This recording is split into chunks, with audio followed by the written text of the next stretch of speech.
sorte d'amortisseur, voilà. Donc on va partir de ça et on va se forger un petit couteau le plus simple possible. Et après on finira avec des limes et tout ça, je vais vous montrer. Donc là c'est parti, on commence direct la forge. Bon alors pendant que ma pièce est dans le feu, j'ai tout simplement au préalable fait un dessin de ce que je voulais réaliser pour pas partir dans le flou, voilà. Ce qui est important de faire, c'est que là je vais faire un couteau d'inspiration viking, donc avec une soie repliée. Ce qui est important de faire, c'est d'avoir la taille totale de votre soie, pouvoir l'étirer à la bonne dimension et après la replier. Voilà, c'est parti.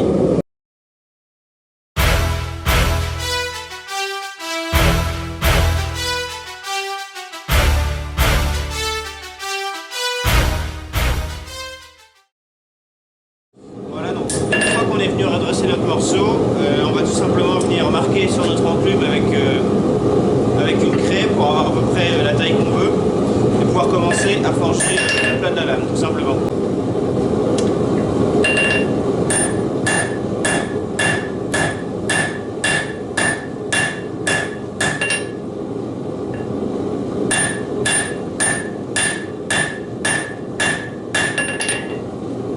Donc là, petit tips, quand vous débutez la forge, ce qui est important de savoir, c'est que là vous voyez, j'ai pas attendu qu'il soit complètement froid pour le remettre dans la forge. Pourquoi? Parce qu'en fait à cette température là, il va être trop froid pour être forgé, ça va être beaucoup moins malléable. Vous allez gagner votre temps à le remettre dans la forge pour qu'il réchauffe et ensuite le refrapper. Parce que comme ça il va chauffer plus vite. Et en plus, vous allez moins perdre votre temps à taper de la matière qui sera beaucoup moins malléable. Et bien maintenant, tout simplement, on ne va pas attendre d'arriver à l'épaisseur finale de la lame pour forger la pointe. Ça va être beaucoup plus simple de forger une pointe sur une épaisseur plus épaisse. Donc là, on va forger la pointe de la lame et on va finir le travail après. Donc c'est parti.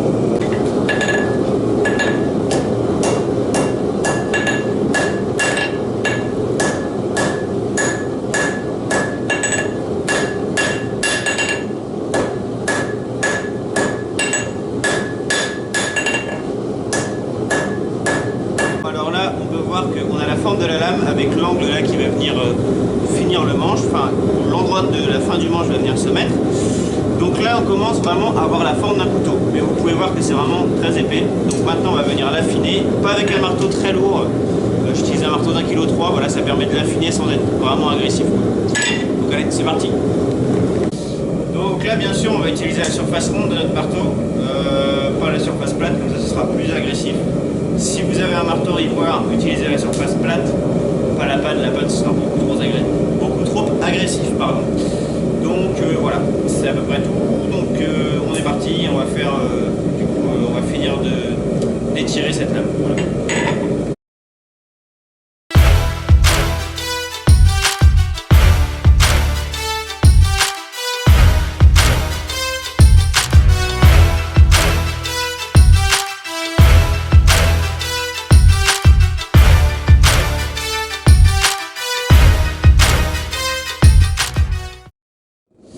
Alors tout de suite on va forger les moutures, donc là il va falloir faire très attention parce que ça va avoir tendance à balaner un peu votre lame. Donc il va falloir la redresser de temps en temps si vous ne voulez pas qu'elle finisse complètement balanée et que ce soit impossible à rattraper. Voilà.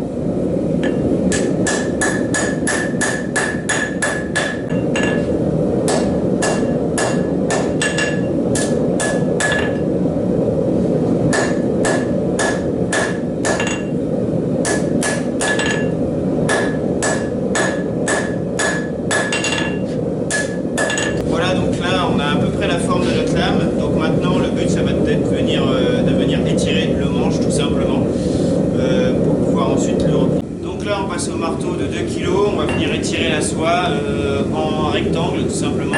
On va finir sur une pointe et je ne vais pas faire de torsade parce que j'aime bien aussi quand il n'y a pas de torsade, bon c'est simple. Donc c'est parti.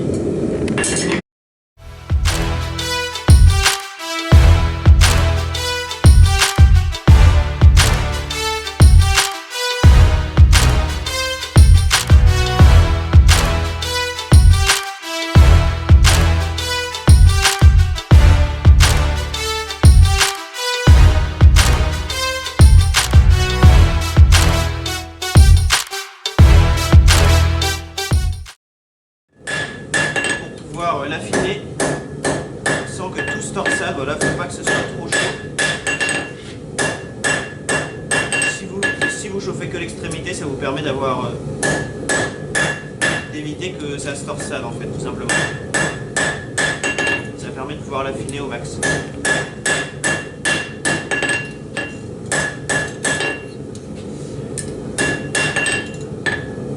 Voilà, donc là je vais le refaire encore une fois et puis après on fera un peu la finition de la soie et puis on sera bon.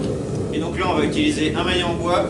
Pourquoi faire? Tout simplement pour venir le redresser, faire en sorte que tout soit bien droit sans venir déformer l'acier. Voilà. Donc on utilise un maillet en bois et ça va être parfait.